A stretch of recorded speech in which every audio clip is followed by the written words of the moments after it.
garantizan los dineros en esa farmacia en todos los lugares del país. Sí, hay un equipo también, el departamento financiero, tenemos auditores que hacen periódicamente esas visitas, esos levantamientos, los arqueos, las auditorías del lugar, y entonces llevamos un control también. Esa farmacia, en la inmensa mayoría, tiene su sistema de punto de venta, ahí quedan registradas las transacciones que se hacen, y se lleva un control muy estricto. Es un trabajo fuerte, intenso, de mucha responsabilidad. Dinero en F. Porque es dinero en efectivo, pero ese dinero se deposita en cuenta única del Tesoro. Ese dinero no ingresa directamente a Promesecal. Ese es un dinero que cuando se cobra, se recoge a través de unos colectores que tenemos diseminados en todo el país. Que llegaban allá. No. Ese dinero se deposita en el Banco de Reserva, en cuenta única del Tesoro, y entonces ya ingresa el presupuesto por vía de tesorería y se asigna a las instituciones. ¿Y esos dineros no amanecen en esas cajas de esa farmacia? Te está dando mucha idea para la gente. No, es idea. Eso no amanece ahí. Es que eso es así. No, nosotros hay una supervisión y hay unos colectores que van y recogen periódicamente. No es que son farmacias lejanas. Recuerda que los precios también, los precios, Mayo, son bajos de la farmacia del pueblo. Y, por ejemplo, una farmacia que tenga un volumen elevadísimo de venta, los montos que maneja son mínimos por el precio unitario de cada uno de los productos. ¿Entiendes? Se va acumulando. Sí. Pero las farmacias que manejan esos volúmenes significativos de dinero, tenemos un contrato con el Banco de Reserva que tiene esos camiones, que va y recoge el dinero y se quedan ahí mismo depositados en el banco por valija. Sí. Entonces, tenemos un control, todo eso está debidamente garantizado, un sistema bien robusto, con un personal también muy comprometido que tenemos allá, porque también eso es lo que me da tranquilidad a mí para yo poder dormir luego en mi casa mis 8 horas sin problema. Puedo dormir sin ropa. Wendy Lora. Hay gente que tiene que dormir trajeado. Adolfo, una situación que daba muchos problemas previamente es el tema de los pagos. El cómo la gente se motiva a venderle al Estado cuando el Estado se generó un mote de que el Estado no pagaba, que era mala paga. Y por eso vino el tema de la certificación de fondos para los procesos de compra.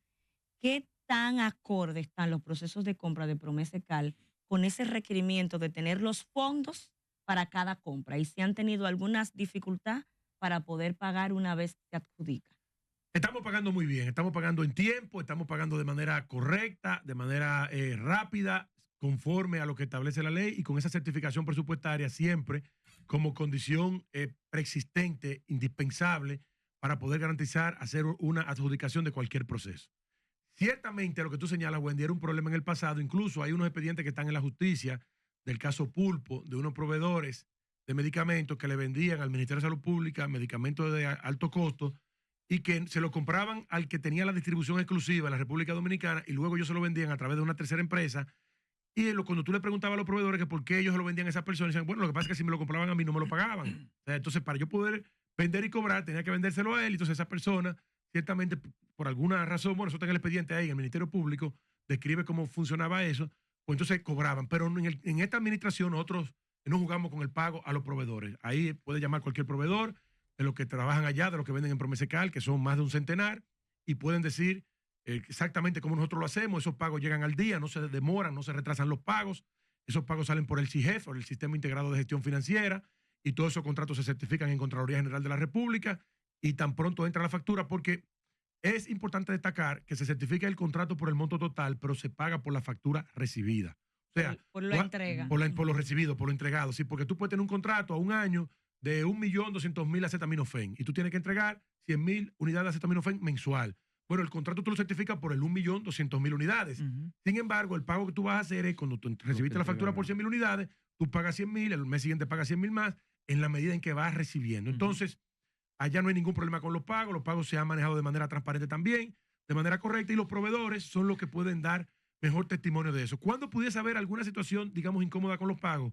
Cuando hay procedimiento de emergencia, que entonces eso se hace por un decreto que el presidente emite frente a una situación de calamidad en el país, y entonces ya la ley te permite que tú puedes salir sin la apropiación presupuestaria en caso de que haya un decreto de emergencia. Pero aún así, en esta administración del presidente Luis Abinader, cuando han habido decretos de emergencia, DIGEPRES se asegura de establecer los fondos antes de tú lanzar el proceso para garantizar que también cuando llegue el momento de efectuar el pago, el dinero esté debidamente colocado en las cuentas pertinentes y que no haya ninguna demora con los proveedores. Bien, permítanme recordarles a nuestros amables radioyentes y televidentes que conversamos con Rafael Adolfo Pérez, director general de Promesecal. Adolfo, antes de entrar en el tema político, El que me sustituya a mí sí. va de robo aquí escuchándome Sí. porque hemos explicado todo de promesa. Además Así tiene que es. poner esta Pero cinta ¿cómo que el que te de este sustituya? programa y ya con eso aprendió. Mire, me gustaría saber, me Estudia gustaría medicina, saber. tú. Ha sido didáctico Sí. esto. El Qué problema es leo. que tú estás también ahí, mira, que para moverte un Pero lío. antes de la Qué política, león. me gustaría saber si existe algún plan en marcha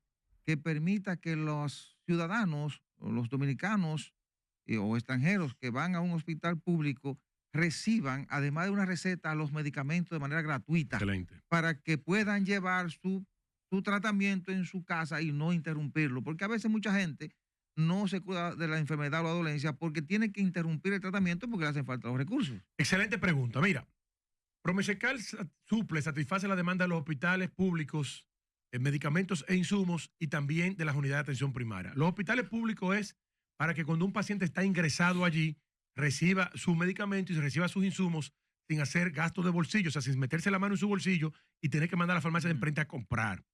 El presidente Luis Abinader duplicó ese presupuesto de 1.500 a 3.000 millones de pesos para mejorar la capacidad de entrega de promesa a los hospitales y para entonces mejorar la capacidad de respuesta de los hospitales a los pacientes y que los pacientes no tengan que ir a la farmacia del frente a comprar un suero, un bajante, una jeringuilla y eso. Hemos avanzado, todavía falta porque el rezago que había era mucho mayor, era grande, muchos años de olvido, pero definitivamente que duplicar el presupuesto duplica también la cantidad de lo que Promesa entrega a los hospitales y mejora. Ahora bien, eso es para los pacientes intrahospitalarios cuando están internos. Sí, sí. Usted se refiere a los pacientes Que ya va de ambulatorios, alta, ¿no? Y que le da tú te vas de y que se alta o vayan. que tú vas también Sí. a recibir una pastilla para la presión y te la quieres llevar para tu casa por 30 días para tener tu tratamiento garantizado y no tener tampoco que hacer gasto de bolsillo. El presidente Luis Abinader está muy interesado en resolver eso también. Ya históricamente, desde la Ley de Seguridad Social, por muchos años, se ha estado dispensando de manera ambulatoria a través de las unidades de atención primaria estos medicamentos para diabetes y hipertensión que salen desde Promesecal para los pacientes del régimen subsidiado. Sin embargo, nosotros pusimos en ejecución en enero la estrategia HEARTS, que viene a fortalecer y que cambia también el paradigma de cómo se entregaban estos medicamentos, porque establece una guía clínica estandarizada para, digamos, con poco tipo de medicamentos, pero para las mismas enfermedades que son como que la hipertensión es la hipertensión en una persona o en otra. Lo que va a variar, digamos, sería la potencia del medicamento.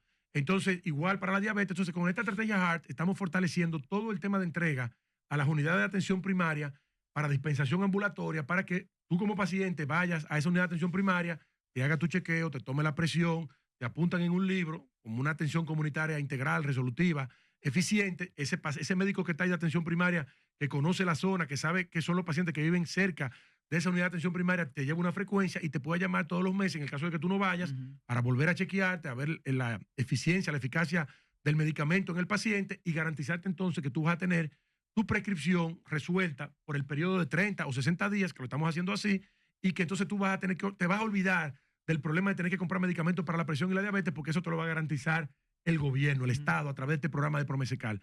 Estamos trabajando en eso. Hemos habilitado el Gran Santo Domingo, hemos habilitado el Nordeste, vamos a final de mes a habilitar toda la región del Suroeste. Es un programa, digamos, bastante ambicioso en términos de impacto comunitario, porque si nosotros logramos poner esto a funcionar de la manera que el presidente Luis Abinader lo ha decidido y como nosotros queremos que ocurra, esto va a cambiar la salud de manera radical en la República Dominicana, porque tú vas a tener todos los pacientes diabéticos y hipertensos controlados, van a hacer menos eventos, va a llegar menos gente con problemas a los hospitales y la gente va a tener mejor calidad de vida y le va a añadir también años a su vida, porque no es lo mismo un paciente que está descompensado, que tiene la presión descontrolada, que un paciente que está bajo un régimen de alimentación, de dieta, de medicamentos, porque la estrategia no es solo medicamento, incluye estilo de vida saludable. Entonces, estamos trabajando en eso. Son de las metas, de los propósitos que tiene el gobierno del presidente Luis Abinader. El presidente lo que quiere es que una familia de escasos recursos no es que lo consiga barato en la farmacia del pueblo, sino que lo tenga de manera gratuita a través de su unidad de atención primaria, a través también de monitorear permanentemente su salud y de estar debidamente controlado. Porque no es solamente dar el medicamento por darlo, porque a veces tú das el medicamento y el paciente no se lo bebe. O a veces tú le das el medicamento, ese paciente se va, no vuelve por 6 meses, 1 año, 2 años, y sigue comprando la misma receta que le indicaron hace 4 años, ya quizás ese no es el medicamento que va conforme a su estado actual de salud. Entonces, para eso es importante integrar, y ahí resumo y cierro, integrar la atención comunitaria que se da a través de las unidades de atención primaria, echar a andar de manera definitiva ya para bien y para siempre en la República Dominicana la atención primaria como puerta de entrada del sistema de salud, para que esos pacientes debidamente controlados, debidamente revisados, periódicamente visitando su unidad de atención primaria, reciban también su medicamento de manera gratuita, sin gasto de bolsillo, y esa familia entonces no tengan dolor de cabeza, no tengan el problema de gastar dinero, pero tampoco de no saber cómo anda su salud. Eso es el propósito, esa es la meta del gobierno del presidente Luis Abinader. Con eso se descongestionan los hospitales, se van a bajar los infartos, los eventos cardiovasculares. Bueno, yo no soy médico, no quiero entrar en estos claro. Le detalles. iba a decir porque doctor, ahorita me acaban. le iba a decir que doctor estoy hablando ahora. como médico y me busco un problema. No, me confundió. Pero bueno, el caso es que con esta visión del presidente Luis Abinader, nosotros podremos mejorar la calidad de vida del pueblo dominicano. Por eso el programa se llama Más Salud y Esperanza de Vida. Okay. O sea, una mejor salud y también una proyección de años mayor, porque nosotros estamos por debajo de la media en esperanza de vida de América Latina, y el presidente quiere ponerla por encima. O sea, si nosotros tenemos 2 o 3 años ahora por debajo, tenemos que tratar de que tenemos 3 o 4 años por encima, porque los dominicanos merecemos vivir más y merecemos vivir mejor. Adolfo, se redujo lo burocrático allá con respecto a los medicamentos de alto costo. Bueno, la burocracia es la burocracia de la ley, Mayo. La ley de compras y contrataciones tiene unos plazos, tiene unos contenidos, tiene unos tipos de procesos. Aquí está la doctora Wendy Lora, que es especialista en eso. Tú sabes lo que conlleva eso, lo burocrático, la tardanza, Bueno, pero, no conseguir los medicamentos. Sí, pero la rápido. ley de compra y lo que evita también. La ley de compra y contrataciones no discrimina en la compra de bienes. La ley de compra y contrataciones te dice compra de bienes, obras y servicios. Entonces, cuando viene celular, viene copa, viene teléfono, viene computadora y viene medicamento. Entonces, es la ley de compra y contrataciones que tiene que hacer esa discriminación y separar lo que es la compra de medicamentos como un elemento esencial para salvar vidas, incluso en casos de pandemia, como pasó con el COVID-19, o en cualquier situación de emergencia, un terremoto, un huracán, una cosa, Dios nos libre, que pueda pasar, y el Estado no puede perder su capacidad de darle respuesta a la población. Pero cuando se hizo la ley de compra y contratación en el año 2006, en ese momento no había programa de medicamentos de alto costo, era una ley nueva en aquel momento, quizá el legislador no pudo prever, pero también para eso tenemos un Congreso para que actualice, modernice y renueve las leyes, porque todo esto es dinámico. Entonces yo creo que sí, que hay que eliminar burocracia, pero mientras la ley establezca algo, nosotros los que somos servidores públicos del Poder Ejecutivo no tenemos otra opción que cumplir con la ley. O sea, yo no soy Congreso para decir que la ley está bien o está mal. Esos son los legisladores que deben modificarla y ajustarla a la nueva realidad política y social y, digamos, de respuesta del Estado a los dominicanos y a las dominicanas. En mi caso, nosotros nos ceñimos por la ley, tenemos que cumplirla siempre y en todo caso, y lo que tenemos que hacer es que en función de esa burocracia o de esa cantidad de pasos que están descritos allí, bueno, ser lo más eficiente posible y también planificar. Porque si tú sabes que un proceso de compra te dura 4 meses y tú sabes que en 4 meses tú vas a necesitar eso con carácter inmediato, sal 4 meses antes. Claro. Porque si tú sales 4 meses antes, tú vas a llegar en el momento indicado. Tú lo que no puedes esperar que pasen los 4 meses, pues si no, lo que pasa es que me toma 4 meses. Bueno, pero si te tomaba 4 meses y tú sabes que esa ley ha estado ahí del año 2006 y esos pacientes están involucrados, incorporados en un programa, que tú sabes que es una necesidad que está ahí, sal con el suficiente tiempo. Y la vinculación, discúlpame Salvador, la vinculación, Adolfo, entre Promese y el Ministerio de Salud Pública, porque el ministerio es que maneja las personas que reciben el medicamento. Así es. ¿Cómo anda esa coordinación? No, anda extraordinariamente bien. Nosotros, desde que estuvo ahí el doctor Daniel Rivera como ministro, de inmediato nos integramos ahí. Yo me siento ser parte del Ministerio de Salud Pública, totalmente parte, aunque Promese es designado por decreto y tenemos una sede independiente. Y por igual ahora con el doctor Víctor Atala, que tenemos una relación formidable, y el Departamento de Alto Costo, que ahora tiene una nueva administración, nos manejamos de manera, digamos que nos interrelacionamos, nos concatenamos de manera íntegra y trabajamos de manera unificada. Ellos van a Promese, nuestros técnicos van allá al programa de medicamentos de alto costo, porque tenemos que realmente hacerlo así, porque ellos son los que manejan la demanda, incorporan los pacientes, conocen el tipo de medicamento, hacen los cambios de terapia, ven la fluctuación de la demanda, o sea, el medicamento que se agota, o los pacientes nuevos que entran a una terapia, los que salen porque terminan el tratamiento, o los que lamentablemente fallecen.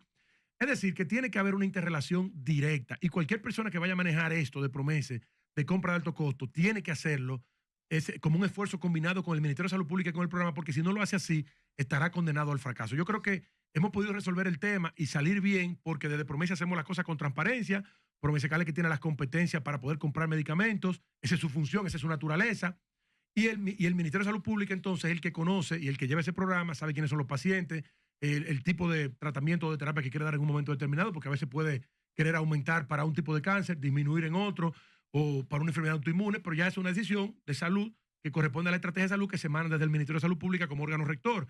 Entonces, sí, hay una buena relación armónica, correcta, que yo espero que en el futuro se mantenga, que se fortalezca, porque esos pacientes que están allí siempre deberán tener su medicamento a tiempo, como una responsabilidad que nosotros tenemos como servidores públicos, y ellos también para poder garantizar su vida o digamos que condiciones saludables de vida. Salvador Sánchez. Adolfo, escuchándote en la respuesta que le da a Mayubanex, pienso, ¿por qué descentralizaron? Yo sé que no depende de ti. A medicamentos de alto costo, en vez de integrarlo a Promese. ¿Por qué? Porque en un principio de la descentralización fue que hubo un problema que se resolvió. Pero funcionaba. No, Sí, no. Déjame explicar. Sí, no, está bien, perdón. Antes del cambio de gobierno funcionaba. No, Voy a explicar, espérame. Si me permiten, le explico. sí. Deja Ok. que hubo una situación. Bueno, sí. Tenemos que dividir el tema en la parte de transparencia y la parte de eficiencia. Sí. Cuando el presidente Luis Abinader toma el decreto en el año 2021, febrero de 2021, lo hace procurando transparencia. Y obviamente eficiencia, porque la transparencia no es un fin, la transparencia es un medio para la eficiencia. Pero si no hay transparencia, se pierde la confianza ciudadana, la certidumbre social y también se pierde el dinero que pagamos en impuestos. Entonces, en el pasado, en los gobiernos pasados, hubo situaciones con la compra de medicamentos de alto costo, que la describíamos anteriormente, que están en expediente, contenidos ahí, en el caso Pulpo, que está en el Ministerio Público, ustedes lo pueden buscar, lo pueden leer, y pasaban muchas cosas. Entonces, como Promesecal es que tiene la responsabilidad de compra de medicamentos, que tiene las competencias, que tiene el personal, que tiene las herramientas necesarias y además el modelo de administración que nosotros hemos llevado en estos 4 años, han garantizado esas compras transparentes que han resultado en ahorros significativos. Yo te diría que solo en el año 2022, cuando hicimos el cálculo de lo que se compraba antes del 2020 versus lo que nosotros compramos en el 2002, solo por concepto de medicamentos de alto costo, el ahorro fue superior a los 800 millones de pesos, que se tradujeron en más medicamentos para más pacientes, porque si tú compras más caro, va a comprar menos cantidades, menos unidades y va a dar respuesta a menos personas. Por eso, cuando se es transparente, la que se beneficia es la población, porque tú puedes comprar más cantidad y puedes dar más medicamentos por la misma cantidad de dinero. Entonces, el programa, tú dices que funcionaba, el programa funcionó en una época, había una doctora muy buena que luego falleció lamentablemente de cáncer, pero ya al final el programa Doctora venía, Vargas. que era Creo muy, que era sí, Vargas. no recuerdo Sí, el nombre sí. de ella, pero siempre hay un recuerdo muy, muy bonito de ella, de parte de todos los pacientes, de las asociaciones de pacientes que nos visitan y nos hablan de manera maravillosa acerca de esa doctora, pero luego el programa entró en esas situaciones complicadas de la política y de los manejos. Giselle Vázquez se Exacto. llamaba. De las confrontaciones. Y eso está en el Ministerio Público. A mí no es que me corresponde decir si estuvo bien o mal, porque eso está en la justicia y la justicia decidirá si hubo o no lo que pasó ahí. Ese no es mi punto, ni tampoco quiero yo venir aquí a echarle limón a una herida, porque ese no es mi papel. Pero sí hubo situaciones que se judicializaron y entonces la decisión de unificar las compras de medicamentos en un solo órgano, para mí es una decisión correcta porque mejoró la eficiencia, mejoró los precios y garantizó que entonces el programa pudiera actuar con transparencia. Ahora bien, desde el punto de vista de la eficiencia, en el 2021 ciertamente pasó esa situación, pero ya le decía que fue como consecuencia de que el programa no se amplió, el programa se mantuvo congelado. Y hubo una decisión en ese momento del programa de ampliar o de incorporar todos esos pacientes que estaban en lista de espera 2016, 17, 2018, 2019, y eso generó la situación. Ahora bien, ciertamente el programa Salvador tiene 2 vertientes. Una vertiente que es el proceso de compra y contratación, que es la que maneja Promese, Sí. que es nuestro rol, y la parte clínica, la parte de atención al paciente. Entonces, nosotros en Promese, yo no soy médico, nosotros no tenemos médico, bueno, tenemos un subdirector que es pediatra, pero en realidad nuestra función no es una función esencialmente clínica, porque nosotros compramos lo que nos mandan a comprar. Nosotros nos manejamos con un listado, tanto del Servicio Nacional de Salud, que nos dice, compren estas cantidades, igual Salud Pública con el programa de alto costo, compren estas cantidades, compren este tipo de medicamentos.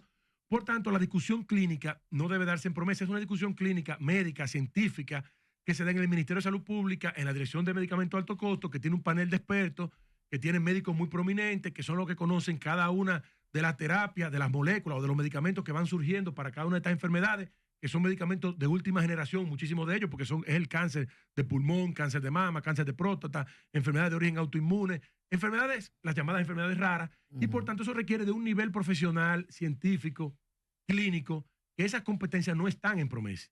Ahora, para poder hacer esa fusión que usted señala, de la parte clínica, la parte de la incorporación de pacientes y todo eso, conjuntamente con la parte de llevar el proceso de compra, habría que incorporar entonces también toda esa parte, digamos, de profesionales de la salud a Promesecal, y entonces que se manejaría así de manera consolidada. Las unidades de atención primaria, las policlínicas. No, en el caso del medicamento de alto costo sería con estos médicos especialistas, porque sí. son enfermedades catastróficas que requieren ya un perfil profesional mucho más elevado.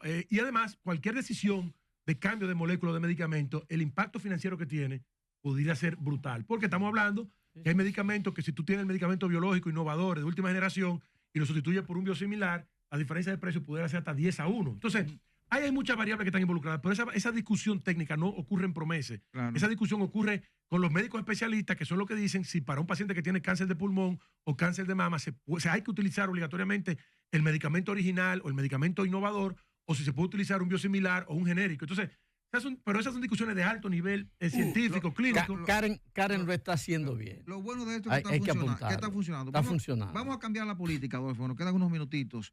Mire, el presidente Luis Abinader convocó, tan pronto pasaron las elecciones, a los posibles precandidatos presidenciales del PRM. Asistieron creo que 6 o 7. Hay otros que no asistieron porque sabemos que van a aspirar. ¿Qué piensa usted de que el presidente Abinader haya convocado tan temprano los aspirantes? De hecho, 5 o 6 días después de las elecciones. Envió una señal clara de que él no se va a repostular en el año 2028. El presidente lo que quiso fue trazar una línea bien clara de que ya él concluye en el año 2028 y de que la renovación política en el Partido Revolucionario Moderno es una realidad, que se le cederá necesariamente el bastón, la antorcha, a un nuevo liderazgo de relevo que habrá de sucederle, pero que tendrá también la responsabilidad de continuar con su legado. Estoy viendo a Adolfo como un buen precandidato presidencial. Adolfo, Si usted me apoya, me animo. Adolfo. Tú puedes ser un buen director de comunicaciones. Mira, yo sé cómo me mira y que Adolfo me quita el puesto. ¡Qué león! Es un auxiliar. Adolfo, de parte suya. Si te animas. No. ¿De parte suya hay alguna tierra prometida? Sí, yo tengo grandes sueños en la política, que como todo ser humano, como todo dominicano, dominicana que incorpora en esta carrera, Usted aspira a la siempre presidencia. sueña también. Pero esos sueños que yo tengo, Mayo, Es para más querido amigo, adelante. esos sueños siempre van a tener los pies en la tierra. A mí me gusta soñar, poner la mirada por encima de las nubes, altas, elevadas, una vista elevada, alta, pero también con los pies en la tierra, porque cualquier aspiración que esté desconectada de la realidad se convierte más bien en un desatino que luego tiene un costo político importante. Entonces, para bien mío, de mi carrera política, del gran equipo, del formidable equipo que me acompaña, porque ya yo no obedece solamente a mí, no se trata solamente de lo que pasa con Adolfo Pérez, sino con todo un equipo de hombres y mujeres desplegados en todo el territorio nacional, que ha confiado en mí durante muchos años. Tú lo sabes, que tengo mucho tiempo en esto. Entonces, cualquier paso que yo vaya a dar tiene que ser sujeto a la viabilidad de eso y sobre todo, primero, a una siembra previa que debe ocurrir, porque en política tú cosechas, como todo en la vida, tú cosechas lo que tú previamente sembraste. Entonces vamos a ver, vamos a seguir trabajando. Este no es tiempo de aspiraciones. Yo digo que cualquier aspiración ahora es extemporánea, es anacrónica. ¿Y para cuándo? Bueno, ahora hay que trabajar. Más adelante, para que el presidente Luis Abinader haga el mejor gobierno de la historia de la República Dominicana. Ya pasó el primer gobierno, o te está a punto de terminar el primer gobierno, que los 2 primeros años se nos fueron en pandemia y en guerra, y los últimos 2 años adecuando todo para un presidente también que tenía la intención de repostularse tal como lo establece la Constitución, o que necesitaba el país que ese presidente se repostulara. Ahora estamos frente a una situación diferente, un presidente que ya ha dicho que no va, presidente que termina en el año 2028 y que por tanto ya no hay la incertidumbre de la pandemia del COVID-19, ya tenemos experiencia de Estado, experiencia de gobierno, ya conocemos muy bien la situación y los problemas del país. Lo que corresponde ahora es, en estos 4 años, afinar bien la puntería y hacer el mejor gobierno de la historia. En función de esa gestión de gobierno, ese proyecto del presidente Luis Abinader pueda continuar. Ya no con él encabezándolo, pero sí con uno de sus discípulos más aventajados, que pueda sostener su legado y que le pueda decir a la República Dominicana que estas grandes transformaciones que haremos en estos 4 años se van a mantener en el tiempo y que no corren ningún riesgo de volver hacia atrás. Parece un precandidato presidencial. Está aterrizado. ¿Cree usted que las aspiraciones deben postergarse más o menos hasta cuándo? ¿Hasta el 26? ¿Hasta el 27? Bueno, la ley de partido político establece que las primarias simultáneas deben ocurrir el primer domingo de octubre del año 2027. Sí. Ese día habrá de elegir el Partido Revolucionario Moderno, el candidato. La ley. Sí. Entonces, la práctica es otra. Partiendo de esa realidad de que ya hay un plazo fatal que está ahí, primer domingo de octubre del año 2027, yo entiendo que lo aconsejable es que un año antes, es decir, septiembre, octubre, noviembre del año 2026, después de ocurrido el proceso de renovación interna del partido, porque antes de la selección del candidato presidencial, en el año 2026, el PRM está abocado a renovar o a legitimar sus cuadros dirigenciales, presidente, secretario general, todas sus autoridades municipales, provinciales, de zona, todos los organismos, los frentes de masa. Entonces, antes de abrir esa compuerta, antes de que los caballos salgan a correr en la pista en procura del relevo del presidente Luis Abinader, lo principal es fortalecer la obra de gobierno. Luego, hacer esa renovación interna que establecen los estatutos en el año 2026, que deberán ser en esta ocasión por voto universal, directo de la base del partido. Debe ser una votación también democrática, abierta, amplia, para renovarlo a todos sus niveles. Y concluido ese proceso, entonces ya, digamos que un año antes de la primaria, es un tiempo razonable para que los precandidatos, el que quiera ocupar esa posición, pues pudiese, si así lo dispone, y pienso yo que sería lo aconsejable, salir del gobierno y dedicarse a trabajar su candidatura y entonces impulsar un proyecto para que en octubre de 2027 el que sea electo por la voluntad mayoritaria del Partido Revolucionario Moderno, de los PRMistas en todo el país, encabece esta gran propuesta de nación que ha venido llevando a cabo el presidente Luis Abinader. Pero antes de eso, tenemos que trabajar del 2024 al 2027. Este país tiene muchas situaciones, este país tiene grandes retos, tiene también muchas oportunidades, tiene grandes reformas que vienen ahí esta semana, la semana que viene un conjunto de reformas, una batería de reformas integrales, sustanciales, que van a transformar la vida nacional, la vida institucional de la República Dominicana, reforma constitucional, reforma fiscal, reforma al transporte, reforma a la ley de seguridad social, reforma al sector eléctrico, reforma al Código de Trabajo. Son muchas reformas que vienen. Entonces, todas esas reformas, antes de pensar en aspiraciones, vamos a trabajar al lado del presidente Luis Abinader para que estas reformas se materialicen, rindan frutos, y cuando el nuevo perfil de la República Dominicana que nacerá a partir de este conjunto de reformas que el presidente Luis Abinader impulsará ya en los próximos días, entonces que ese proceso sea el que determine el nuevo liderazgo que habrá de suceder al presidente Luis Abinader, que debe ser un liderazgo que también debe, digamos, que ir apuntalando o acompañando todas estas nuevas reformas que el presidente hará, porque es la configuración de una República Dominicana distinta. Aquí estamos creyendo que el país va a seguir igual, no, el presidente va a hacer transformaciones de fondo que van a permitir que el país avance, se desarrolle, prospere, que mejore la productividad, que mejore los salarios. Es decir, aquí se está configurando una nueva República Dominicana a partir de toda esta reforma, y eso necesariamente también va a parir un nuevo liderazgo. Finalmente, de manera breve, ¿cree usted que el presidente debe seguir con el mismo equipo o debe hacer ajustes Pero en ven el equipo? acá, mi hijo, ¿y cómo La tú lo- Constitución establece que el presidente de la República es el que designa a sus colaboradores. Esa es una potestad exclusiva del presidente de la República. Entonces, Gracias. yo creo que el presidente Luis Abinader ha demostrado en estos 4 años que sabe elegir muy bien a sus colaboradores, pero además de eso, que una vez seleccionado un colaborador, si se separa del camino por alguna razón, también ha demostrado que él sabe separarlo del gobierno. Entonces, yo creo que ya todos nosotros estamos probados. Cada uno de nosotros tiene una hoja de servicio que la sociedad puede valorar en su justa dimensión, y el propio presidente, en función de eso, tomar también su decisión. Vamos a dejar que el presidente Luis Abinader elija quiénes serán los colaboradores del próximo gobierno, y estamos esperanzados en Dios en que sean las mejores decisiones para beneficio de la República Dominicana. Gracias, Rafael Adolfo Pérez, director general de PROMESECA. Nos vamos a la pausa. Las 1 al 7.